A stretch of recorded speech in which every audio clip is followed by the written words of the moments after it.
Hi guys, it's George, and I'm coming to you with another after-action report of one of the tournament games that I've played. And I lost. I was playing the Americans, and my opponent Anthony was playing the Germans.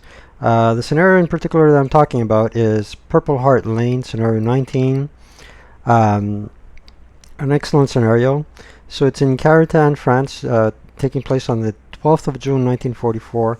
The Americans have captured the beachheads and they're trying to connect the two beaches together um, by pushing the Germans out of two villages and further forward. Um, so the victory conditions are for the Americans are to control six or more building locations south of Hex Row Z.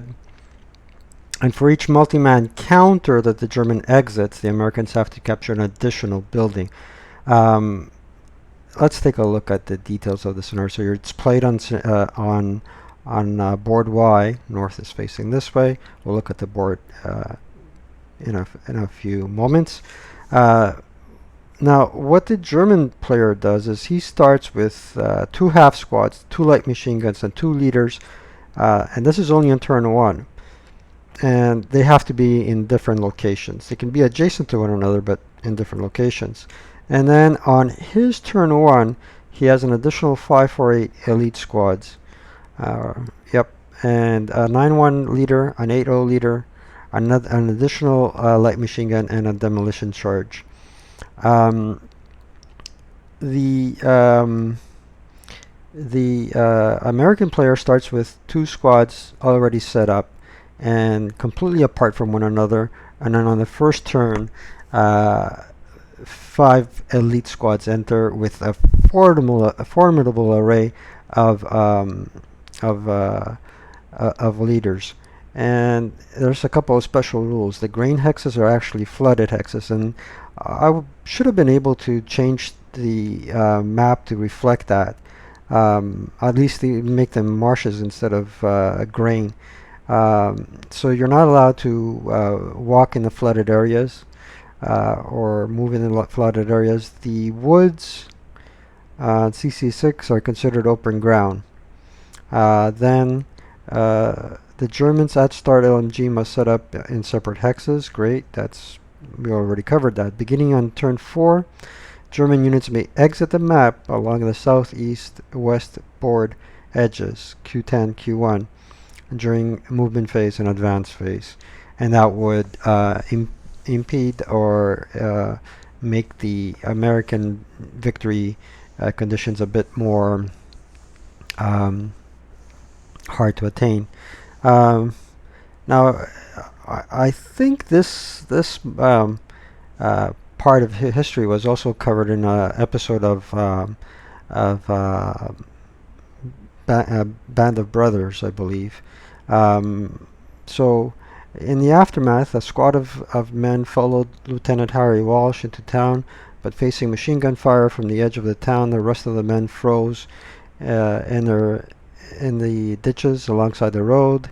The battalion HQ yelling encouragement from the rear. Acting Commander Lieutenant Dick Winters. Now, Lieutenant Dick Winters would not have been happy with my performance. I don't think so. Let's dive into the log and see what happened. So this is how my opponent set up. He had a crew, half squad, and an LMG here, and another half squad, and LMG here. And this is the start of the Axis turn. We had some technical difficulties, and we couldn't log the initial American phase. But basically what I did was I advanced my units in this direction, occupied these buildings. My advancing fire on them was largely ineffective, and then I further advanced the units down here. Now there's one mistake that I could have that I did is this is where you're supposed to enter. It's an open hex. Now, in terms of LOS, that unit has an LOS there with one hindrance. So the first fire non-assault movement does not come into a play. There's a +1 DRM there, and again, first fire moving in the open would not apply because of the hindrance as well. It would be negated. However, from here, it's open. It's a range of 11, so that would still be a 1. That would be a 1 down 2. So what I did was I carefully onboarded my infantry one by one and occupying them here. Now, had I done things correctly, the majority of the squad should have moved into this building.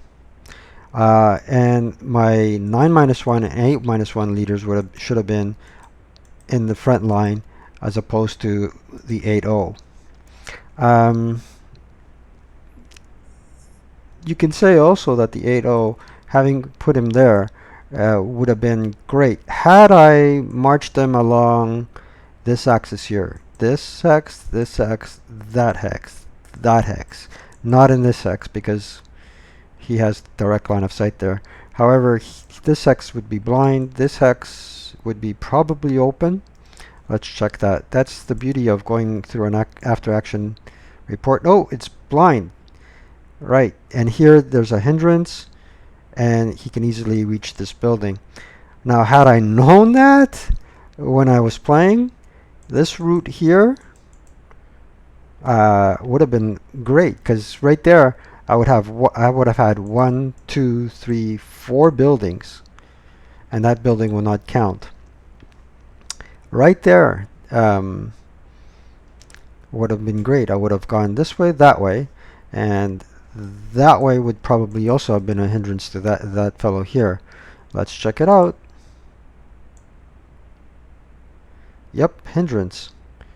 So going CX would have been a great idea, providing, alright, I brought that 8-0 here. He's not a valued target. My opponent would not fire on him, but then I would go 1, 2, 3, 4, 5, 6, 7, 8, and then in the advance phase I would move in there. That would have been great. I would have, because this position here, it's not holdable. You can't hold it. And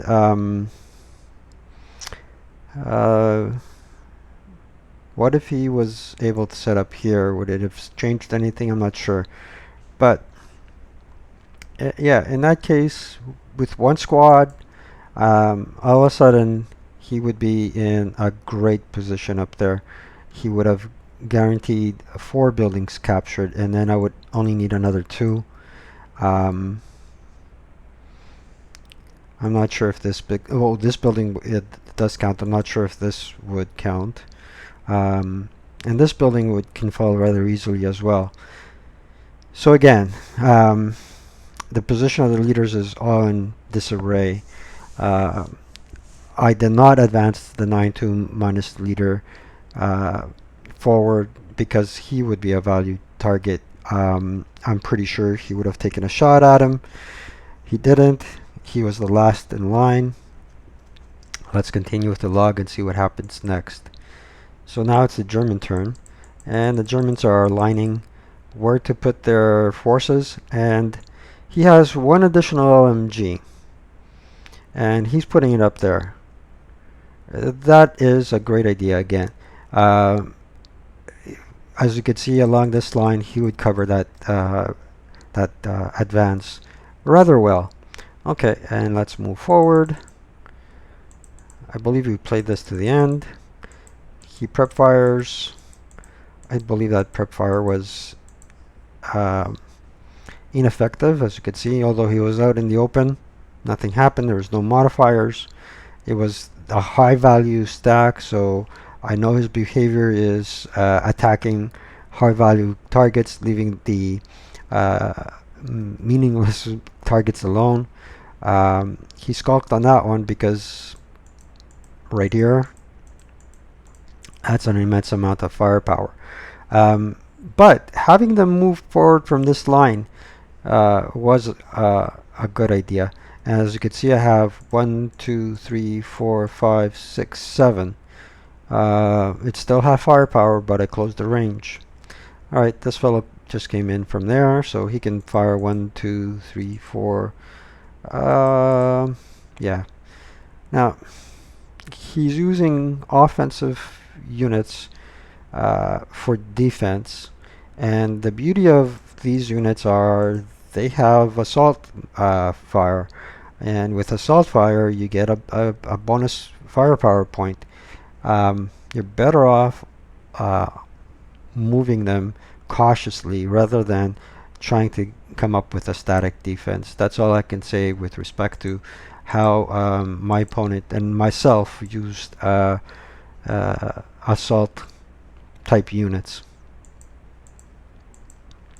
A very cautious and very safe approach to the victory locations. Now, capturing this area here would have been also a great idea. I wouldn't have much firepower on him.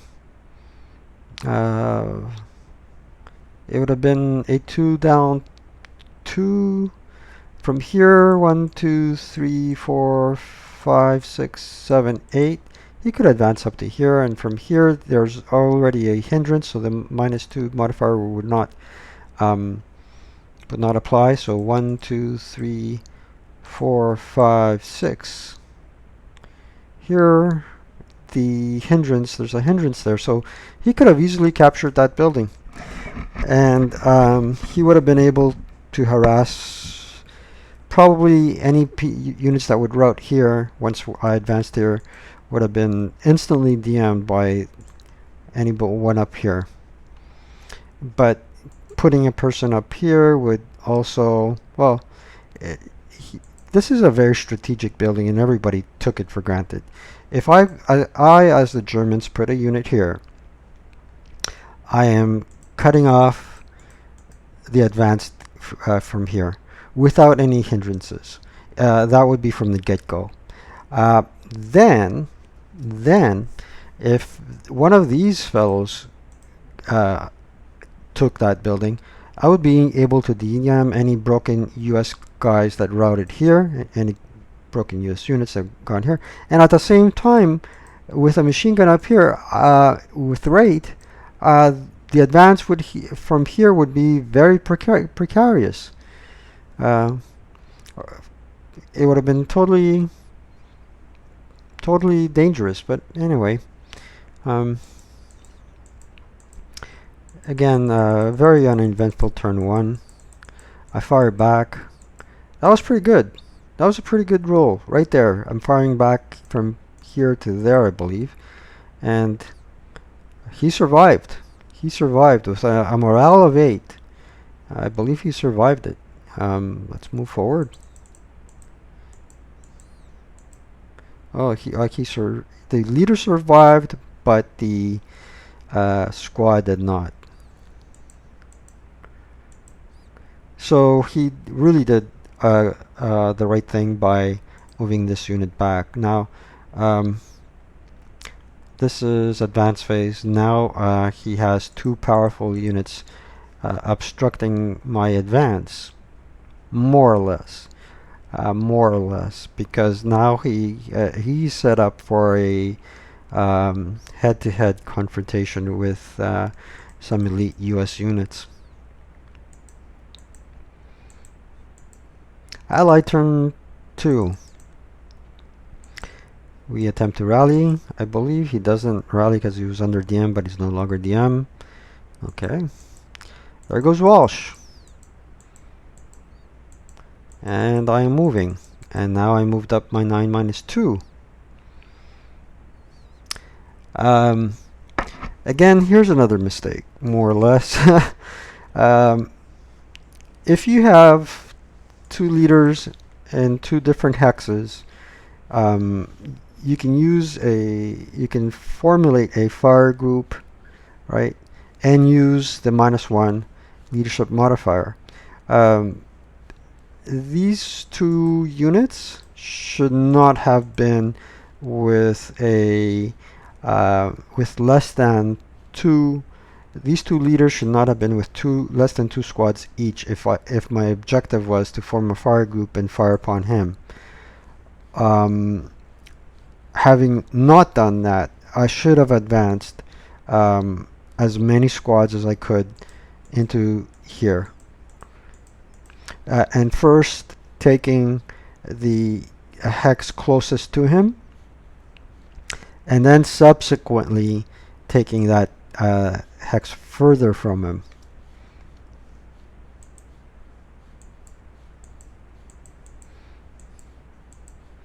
That was a pretty good roll, but again, I believe I survived the morale check. Pinned. Well, a pin is pretty good, so it prevents my advance.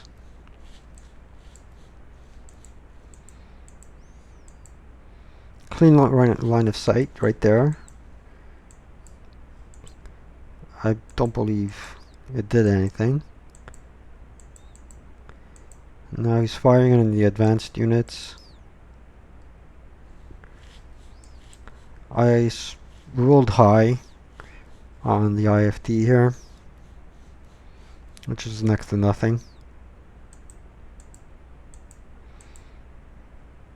Here I am firing on that 7-O unit, but I DM him again.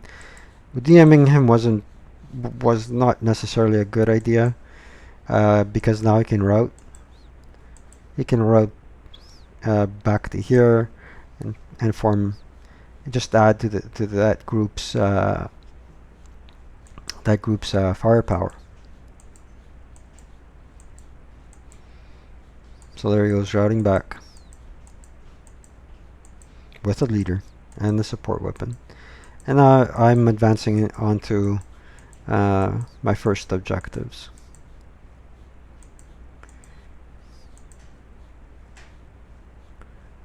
He rallies. Nice rally roll. He's no longer pinned. There's a bit of a prep fire. Yep, onto the 9-1 leader again.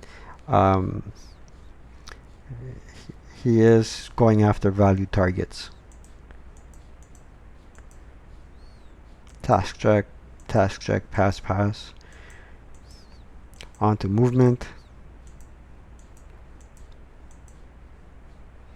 I believe I formed a fire group between these two units against him, and that's what, the 12. And then we did that wrong. I was under the impression that there was, since he was not subject to this hindrance, it should have been up 3 as opposed to up 4. But having checked that rule with some fellows on the start kit page, they were saying that, yeah, this does apply. Oh well. Yeah, I don't believe it made any difference. Let's take a look.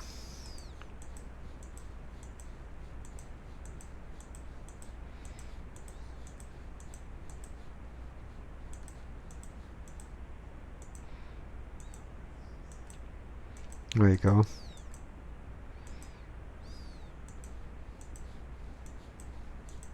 More ineffective fire.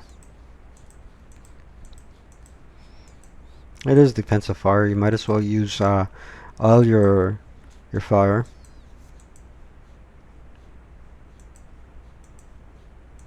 There's some advancing fire there. Largely ineffective. We're rolling 11s.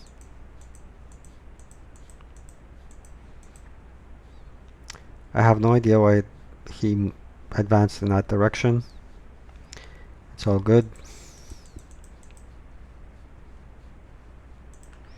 And we're already on ally turn 3. At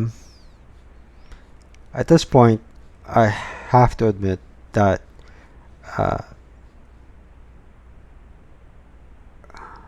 maybe we skipped a turn. Who knows? At this point, if this is ally turn 3, right?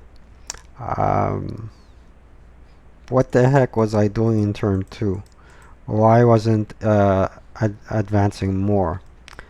Well, like I said before, Lieutenant Withers would not have been proud of me. Very cautious advance. But again, alright, I have 21 firepower factors there with me. He has now a 6 up 3. What can a 6 up 3 do to me? Not much. Not much unless I try and engage him in close combat.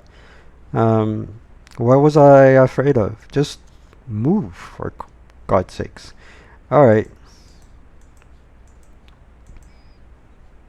That's what I was afraid of, see? He doesn't cower. He's with a leader. He just rolled 5 on the 6 table.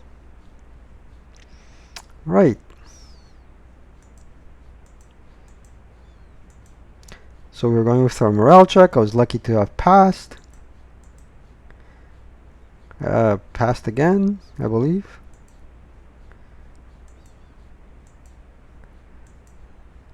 Well, I believe one squad pinned, one squad broke, and one squad was still in good order.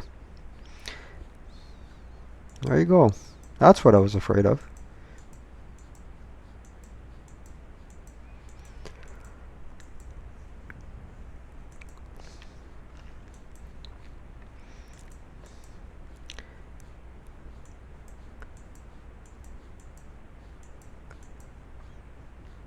Now this is the advanced route and advanced phase, and I'm trying to form a nice fire group against them with 2 targets. There you go. A nice steady and cautious advance. Well, caution does not win you the game sometimes. Sometimes it does. Rally. They rally like pancakes, I suppose. If a pancake can rally. Alright, here we go. Prep fire. Another 6 up nothing. 6 on the 8. I don't think that is anything. Let's see what happened. Pin task check, which I pass and which I fail. There you go. It's his turn now, so in pin task check, well, only half my firepower, but it will be halved and doubled because I am adjacent to him. And here, what do we got there? We got a 3 up 2. I'm definitely not scared of that.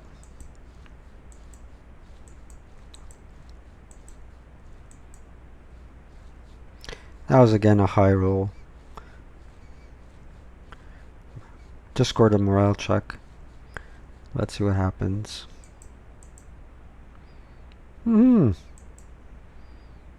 Pass and fail.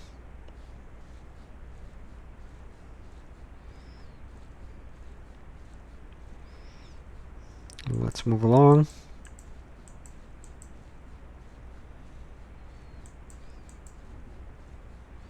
That's a good roll. Normally that's a pass as well.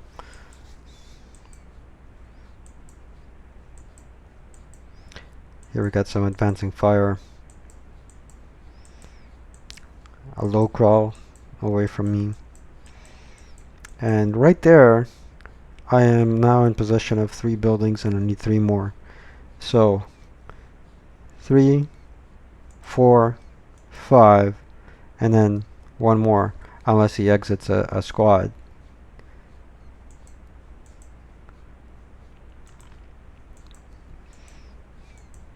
Now we have a great fire group here. This is worthy of something, but still, the object of the game is to capture buildings.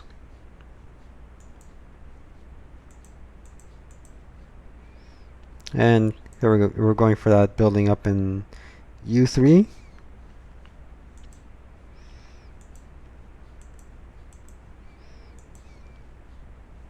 Scored a morale check, and I pinned, which is not bad. Hindrance, great. 8. He's without a leader. He cowers.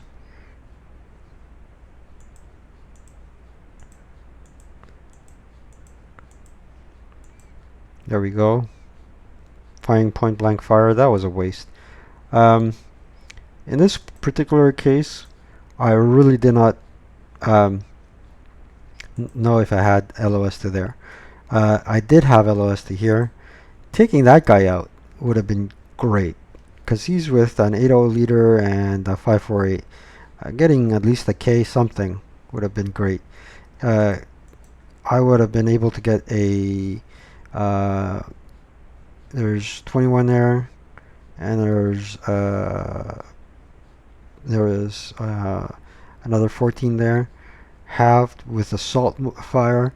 I'm not going to do the math. I'm pretty lousy in math, but again, uh, this fire group has a clear LOS to there without any hindrances. He has a 5.48 there, and I can do a large amount of damage with the amount of firepower I have here.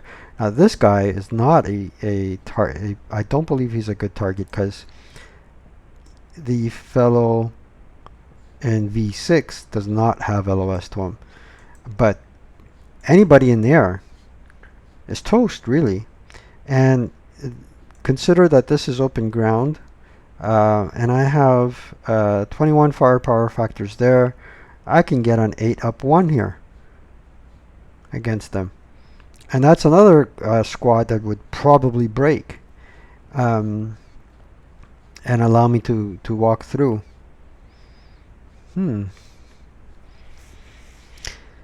So basically, once you get here, you have to think about, okay, what's my next step? Where's my objective? Grabbing this building as an objective is great. Grabbing this building as an objective is great because it'll give you a little bit of a hub. But also eliminating your threat here and knowing how to form a good fire group here to throw a great amount of bullets in the direction of the Germans to ensure a clear line of advance here is key. And you also need some luck in your rolls for that. You can't be rolling high and hope to achieve anything great here. So in terms of balance, this scenario is pretty well balanced. It's pretty well balanced, and it's a thinking man game. There you go, another 10 on the IFT, which is peanuts. Boink. There, I do not have LOS. The best way to check LOS is to eyeball it by clicking on this icon here. There you go. Eyeball it, and then if you're confident, do the LOS check, declare the shot. Let's see. There's nothing wrong with eyeballing. Up, and I devastated this guy here, but as a leader, he was able to crawl back and rally. Here I am spreading my firepower again. Was it really necessary? I mean, was it wise of me to do it this way, in this direction? I would have been more comfortable having at least one unit here, 2 units here, total firepower of 21, irrespective of this fellow here, because then the unit can ultimately route if it gets broken, and really doing him in. Yeah, but hindsight has vision 2020. Is that the saying? There we go. It's already turned 4. Time is running out. The pin came off. Chris rallies. George Chiotis. I think I'm rolling for smoke. Oh no, possession of the LMG. There we go. There's a prep fire. And there's another Snake Eyes. Random selection.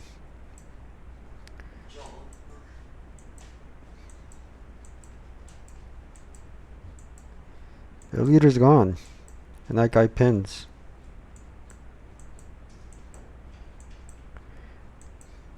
Another more devastating rolls by the opponent.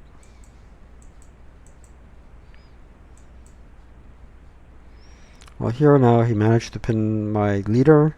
Here he eliminated a leader and broke a squad. He was pretty much left alone. Oh well.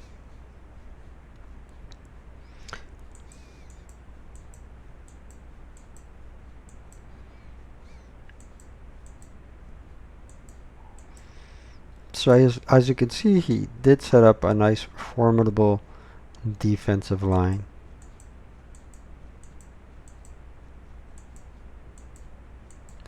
And my return fire is mostly ineffective.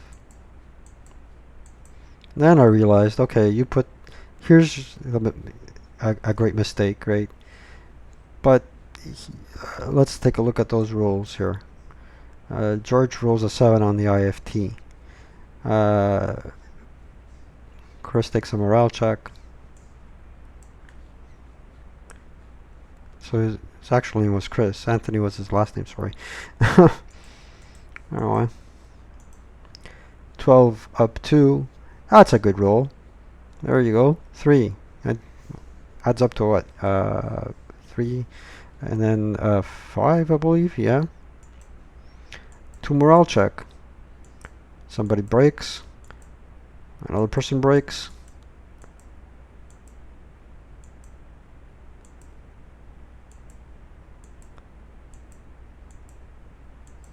So some units are moving back. And the line is reestablished.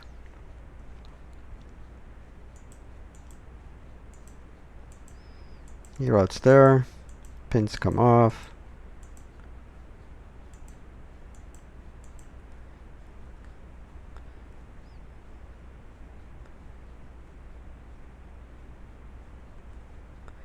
New ally turn 5.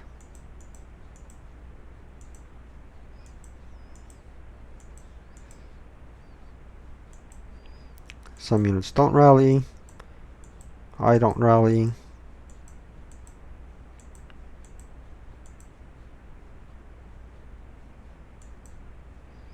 Why did I prep fire now? Why did I prep fire? The only unit that has raid is up here. He has a LMG.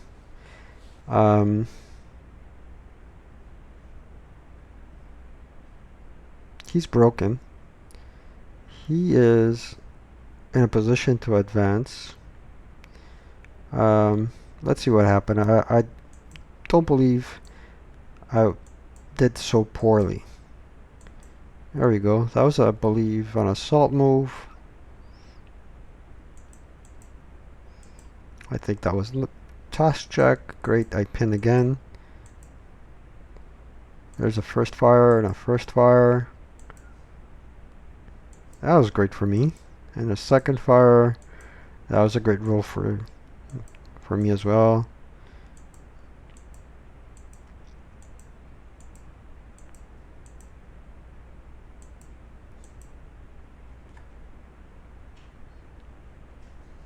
We're already in road phase.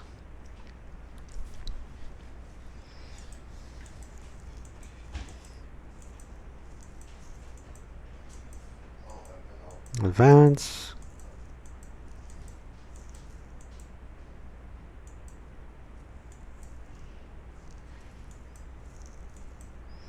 Now I've set up a great amount of fire groups. And let's take a look at the LOS here. These two units can fire there and there. Forming a fire group, they have a -1 modifier. These units have over a little bit over 8 fire. Well, no, they have 12 firepower on this guy and are in position to attack him. It's ally turn 5. So if I succeed in breaking everybody here, and they stay broken, which is not likely, um, I'll have an opportunity to capture another building here. And then he would have to exit a good order multi-man counter out of here in order to win. I don't think luck was on my side.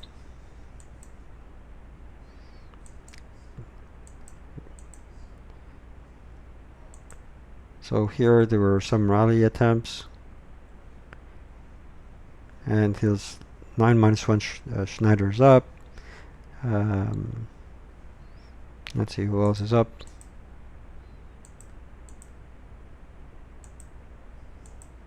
Now again, fire. That was a good shot. That was a good shot. George Otis. Morale check. That was awesome.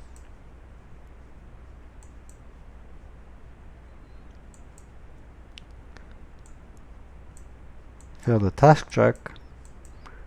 Well, considering that I'm out in the open, most of my troops are out in the open, a task check is, I can deal with it. And he moves away. And of course he will move right back in.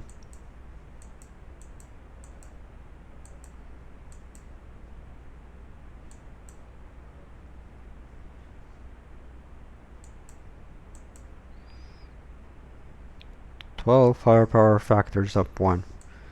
And what happens? I roll an 11. And here, that's a 6, not even. A 2 up 4, which is useless, really. Firing on this fellow would have been from here to there would have been wiser. 1, 2, 3, 4, 5. It's still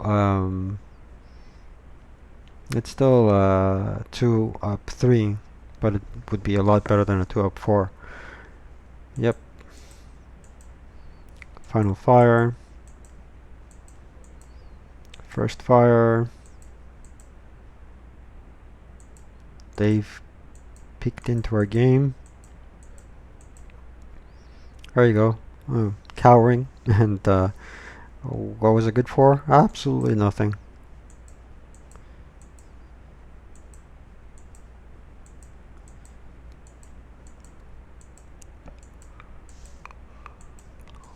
And as you can see, there's a large stack of Germans that can stave off everything from here.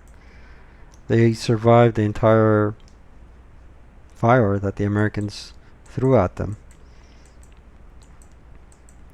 I mean, at this point, I created a leader, but it's ally turn 6, so I have to rush them.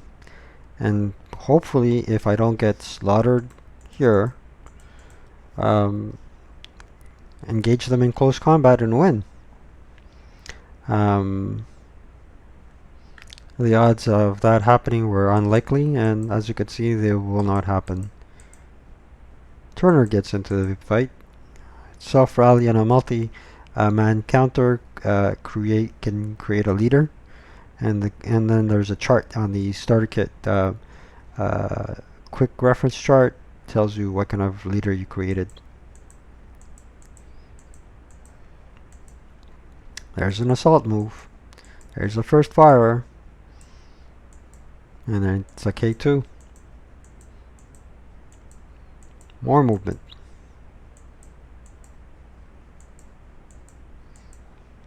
He broke. There's another building.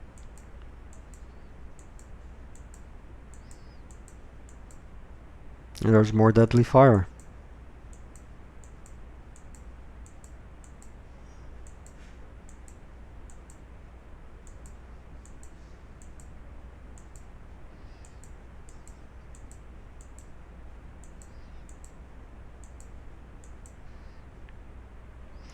That's pretty much how the game ended. Start a new log file? Nope.